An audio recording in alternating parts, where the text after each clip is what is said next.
Akala ko ka-picture po. Hello, good morning. Nakakismosa. Yan. Wala naman. Wala magawa kayo. Siyempre, sante na yun. Parang wala pa na, yun. Naman chika-chika lang muna, no? Wala, naalala ko lang pala. Kasi nakachat ko ang aking dati kong friendship. Pero friendship ko siya na ex ko siya. And the ending, tomboyer siya dahil. Nakakatuwa. Kaya dati siya yung first time ko maging jowang tomboy. Hanggang ngayon naman tayo maging friendship tayo. Hanggang ngayon, friendship kami yun. Nakaalala ko lang dati kasi first time nagkita kami yun dati sa company. Naging company kami. Tapos, yung tomboy na yun, ano siya, yung dati kong tao-tauhan sa line. Kaya ako yung assistant leader. Pero meron si Ali dating pinaka-leader. Ang tawag doon, pag mga pinaka-leader. Basta assistant leader ako. Yun. Ayun. Ma-close talaga ako sa mga tao. Ma-close na sa ulan sa mga company. Yung mga kaibigan, katrabaho. Pero kahit saan naman ako puntang company dati. Hanggang ngayon. Doon talaga ako ma-close na sa ako sa mga kasama sa trabaho. Mapalalaki, magbabae, tomboy o bakla. Ma-close na sa ako sa mga katrabaho. Para masaya, diba? Huwag na makamalas-malas, diba? Yun. So ngayon, yung pinaka-unang tomboy na naging jowa ko, hindi kami nakalain na. Hindi sa akin. Closeness lang ba ako? Ano mga chismos. Kaya mga chismis. So yung tomboy na yun, first job din yung nakapunta dito sa Pilipinas. First time niya pumunta dito sa Laguna kasi taga Bicol siya. Sobrang pakipag-closeness ko sa mga tauhan sa work. Labing ano siya, sweet na siya, yakap. Wala, kay babae, di naman yun dahil. Kaya alam ko, siya, babae pa rin naman. Pero nung time na, may jowa ako ng lalaki. Pero sawa na ako doon. Sa lalaki na lang kayo nakarelasyon ko yung dati sa bahay. Pagkatamad din ang hayop na iyan. Kaya ako nagtrabaho, siya may putang ba, hindi puta. Iniwanan ko na lang din, pinalayas ko na ng bahay. Kaya doon din nakatira sa akin.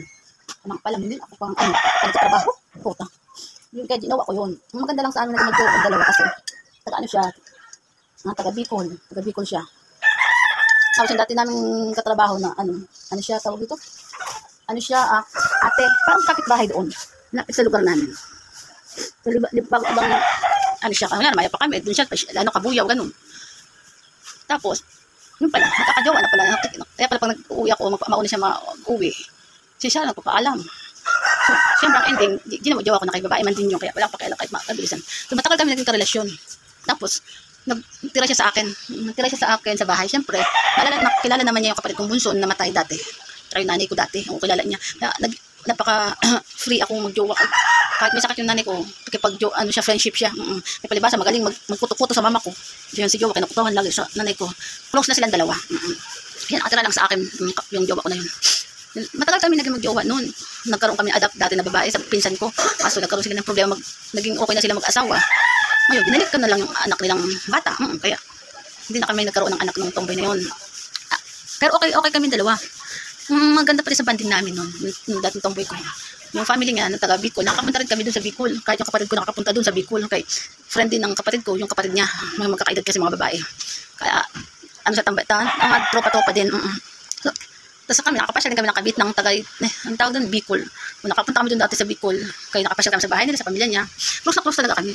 Tapos siya, parents niya, kapatid niya, nanay niya, nakakapasyal sa akin sa bahay namin, nakapag-stay pag nagbabakasyon sa Laguna. Kaya maganda yung bandingan namin, pati parents na pamilya namin.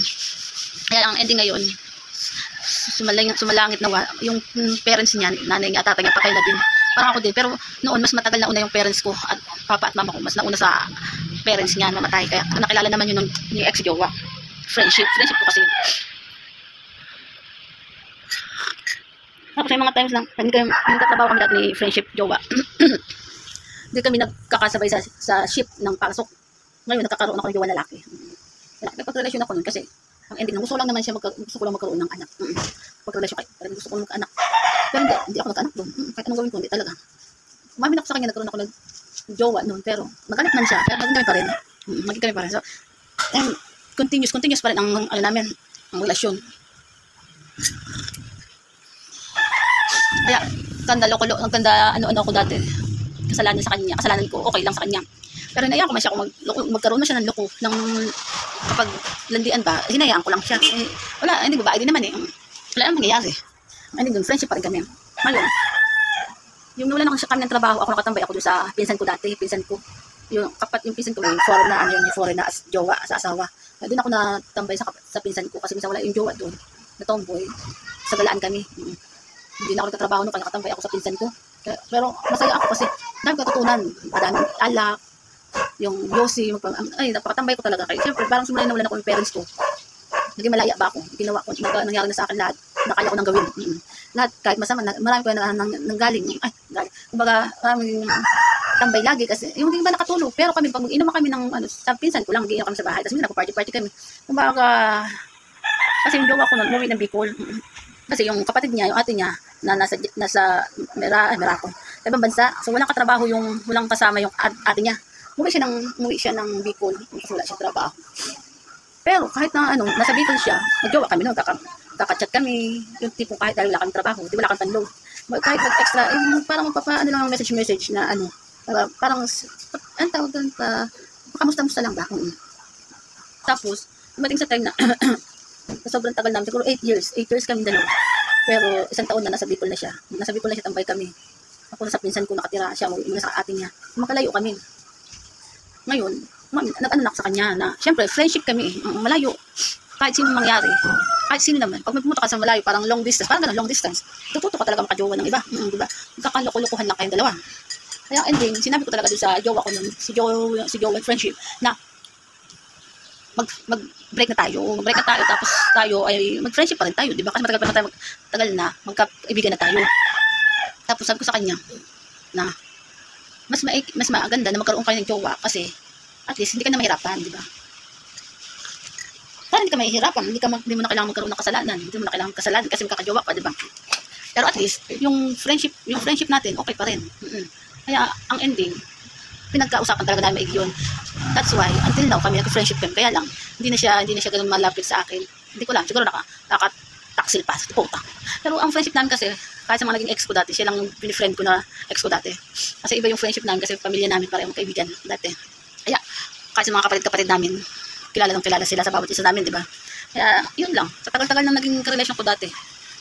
Maganda, banding yung aming pagkaka-friendship namin at sa mga kapatid ko. Maganda yung anuhan namin. Sana, nagkaka-chat man kami, pero kami nakikita ngayon kasi malayo ang trabaho niya sa Batangas. Nagkaka-chat man, ayun, pagkatamad lang ang hype na yun, ko sa hype na yan. Kaya nga sabi ko nga, siya, kung magkita tayo, pwede man kayo ano ko na lang, nag-service, tawag doon, ano ko na lang, punta dito, di ba? Makatambay-tambay tayo pag wala kang trabaho. Hindi ko alam kung nahihiya, hype na yun, tamad ng hype na yun, kaya gusto rin, naging daw siyang pera. Alam naman ako magbigay ng pera, wala rin yung pera, di putas siya. Ang mahalaga, ang friendship namin, ganun pa rin. Kaya maganda pa rin, kaya sabi ng iba, sa mga tropa ko dati, mga ex-ex sila, pero hindi sila nakipag-kaibigan. Ayaw nila. So ako, wala man, kaya nagiging kaibigan ko naman lahat. Pag may nagiging ex ako. Pero hindi naman porket na nakipag-ex kasi ako. Pag tsuktyakan na. O hindi man. Kay friend lang din. Kanya na badi-badi. Mag-ano-ano. Mag-inom-inuman. Yun lang. Pero na-ending naman. May nangyari din naman na kunyari meron ko naging masamang nangyari sa akin. Kasalanan sa akin. Never ko naman makipag-usap doon. Basta ang maganda. Kung talagang friendship pa rin ko. Friendship na. Diba? Wala masama yun. Kung ex-ex mahayop na. Okay lang yun. Papatropa lang yun. Ay, sana, walang ma-chismisan. Mamaya makabili na naman ng gamot. Okay? Sana di ako natatay kay para makapunta ako ng Tapos papaktasin ko magpunta ng gamot. Mag-isa. Saka pagtawid, kaya hindi ko, takot kong magtawid, kaya mahirap na ay, di po, masikaso, mababangga ako sa diputa. Kaya alam na, siyempre, galing ako sakit hanggang ngayon, hindi ko na alam. Mula nagkasakit ako, kaya kailangan, turuan ko yung tatawid, pagbibili ng mga tindahan, o na kaya mall, o ganun, diputa. Sana matuto ko. Sige na, makapagkabing muna ako ng kuro-kuro, ang puwet, baka makatae, kaya kahap nakatae ako, muti ka nakatapunta sa panty, puta, nakakahiya, kahit kalaki na ako, nakaabi pa di puta, sige na, baby,